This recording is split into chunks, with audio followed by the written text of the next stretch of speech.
कि कावेरी जी अपनी तीनों बेटियों ईशा, मोहिनी और सुहाना की शादी 3 घर जमाई लड़कों के साथ करवा देती है। उन्हें लगता है कि ये लड़के शायद घर का कामकाज संभाल लेंगे, लेकिन उनके तीनों घर जमाई बहुत आलसी थे। वो नौकरी भी नहीं करते थे और बाहर का काम भी नहीं। कावेरी जी ने अपनी बेटियों से कहा कि वो प्रेगनेंसी का बहाना बनाकर अपने पतियों को सबक सिखाए। अब सुनिए आगे।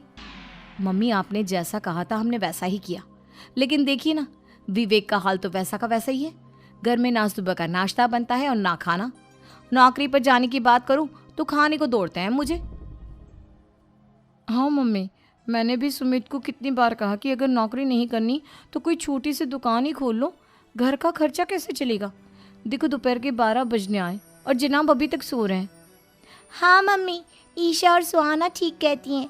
अविनाश का भी यही हाल है। जब मैंने अपनी प्रेगनेंसी के बारे में कहा तो मुझसे कहने लगा, अरे दूसरी लड़कियां तो 9-9 महीने तक नौकरी करती है, बस डिलीवरी के टाइम छुट्टी लेती है। मोहिनी, तुम भी नौकरी करो। अब मुझे कहाँ नौकरी मिलेगी? मम्मी बताओ अब मैं क्या करूँ? हे भगवान, क्या सोचकर घर जमाई दामाद लाई थी मैं कि मेरी बेटियां मेरे पास रहेंगी और खुश रहेंगी, लेकिन इन आलसी दामादों ने तो हमारी जिंदगी को भी प्रॉब्लम में डाल दिया है। मैं तो कहती हूँ मम्मी, हम लोग वापस अपनी जॉब पर जाना शुरू कर देते हैं। बता देते हैं इन लोगों को कि हमने प्रेगनेंसी का बहाना किया है। नहीं नहीं बेटा, ऐसी गलती भी मत करना। अगर तुमने ऐसा किया तो इन तीनों की आदत और ख़राब हो जाएगी। अरे आज नहीं तो कल कभी तो तुम प्रेग्नेंट होगी, तब वापस यही प्रॉब्लम आएगी। तब क्या करोगी तुम तीनों?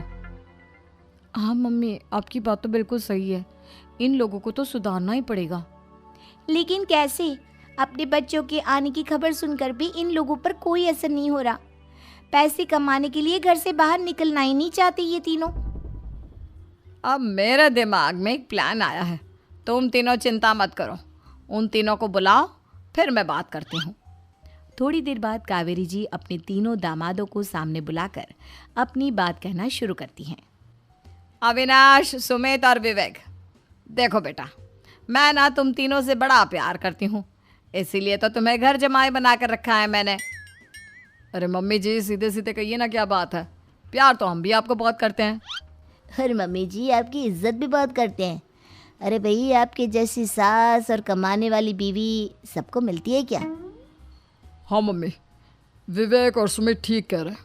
आपकी बेटी से शादी करके मेरी तो ज़िंदगी ही अच्छी हो गई है। जानती हूँ मैं, और ये भी जानती हूँ कि तुम तीनों अपने अपनी बीवियों से बहुत प्यार करते हो।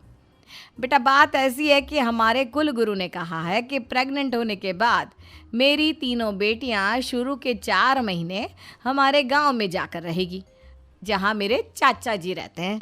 अरे लेकिन क्यों मम्मी, गांव में जाकर रहने की क्या ज़रूरत है इन तीनों को? वो क्या है ना बेटा, हमारे परिवार को एक श्राप है।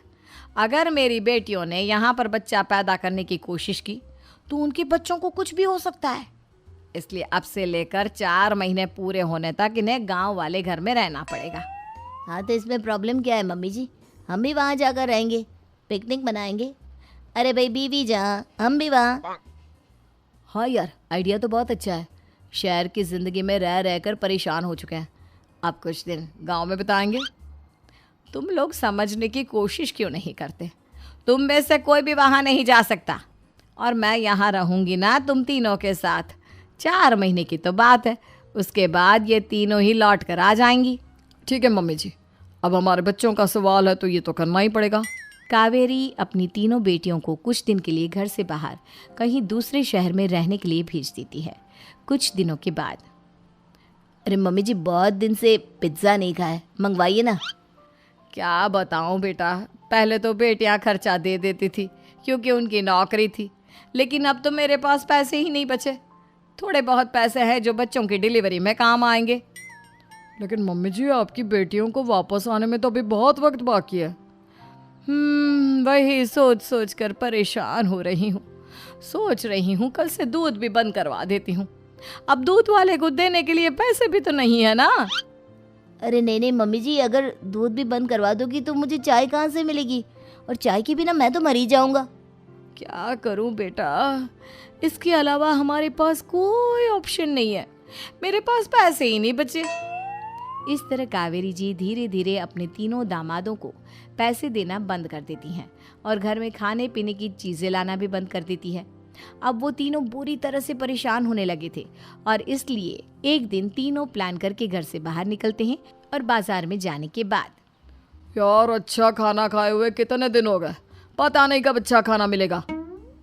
हमारी बीवियों के जाने के बाद तो हमारी हालत भिखारियों जैसी हो गई है यार। कुछ भी हो, मुझे तो आज पिज्ज़ा खाना ही खाना है। जेब में 1 रुपया नहीं है और पिज्ज़ा खाएगा, कहाँ से आएंगे पैसे? अरे देख वहाँ सामने बोर्ड पर क्या लिखा हुआ है, कंप्यूटर पर काम करने के लिए एक आदमी की आवश्यकता है। भाई मैं तो जा रहा हूँ, काम करूँगा और शाम तक पैसे लाकर आराम से पिज्ज़ा खाऊंगा।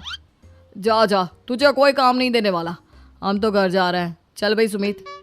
सुमित और अविनाश वहाँ से चले जाते हैं और विवेक उस कंप्यूटर शॉप पर सारा दिन काम करके 5,000 रुपये कमा कर घर लौट कर आता है और अपने खाने के लिए अच्छी अच्छी चीज़ें भी लेकर आता है। ये देखकर विवेक और सुमित के दिल में भी कुछ पैसे कमाने की इच्छा जागती है। अरे सुबह सुबह कहाँ चल दिए तुम? मम्मी जी एक बहुत अच्छी जगह मिली है, कंप्यूटर पर काम करने के 5,000 मिले थे कल मुझे। अगर रोज़ काम करूँगा तो पूरे 40,000 की तनख्वाह।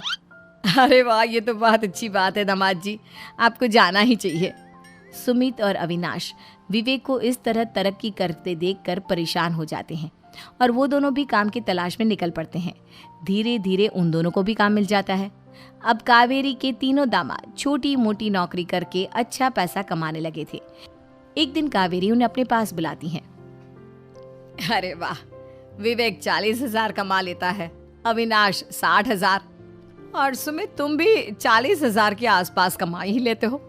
कुल मिलाकर तुम अच्छे खासे पैसे कमा रहे हो बेटा। हाँ मम्मी जी, बहुत मज़ा आता है जब महीने के एंड में मोटी रकम हाथ में आती है। पूछिए मत मम्मी जी, घर में रहकर रोटी बना बना कर औरतों जैसा महसूस होने लगा था मुझे तो। हाँ बेटा, तुम तीनों की बात तो बिल्कुल ठीक है।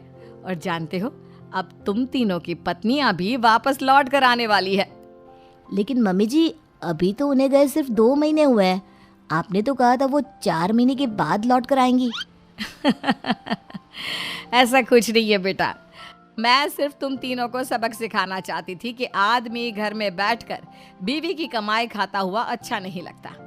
इस दुनिया में हर इंसान को मेहनत करनी चाहिए, काम करना चाहिए, चाहे वो औरत हो या आदमी, ताकि अपने परिवार को संभाल सके।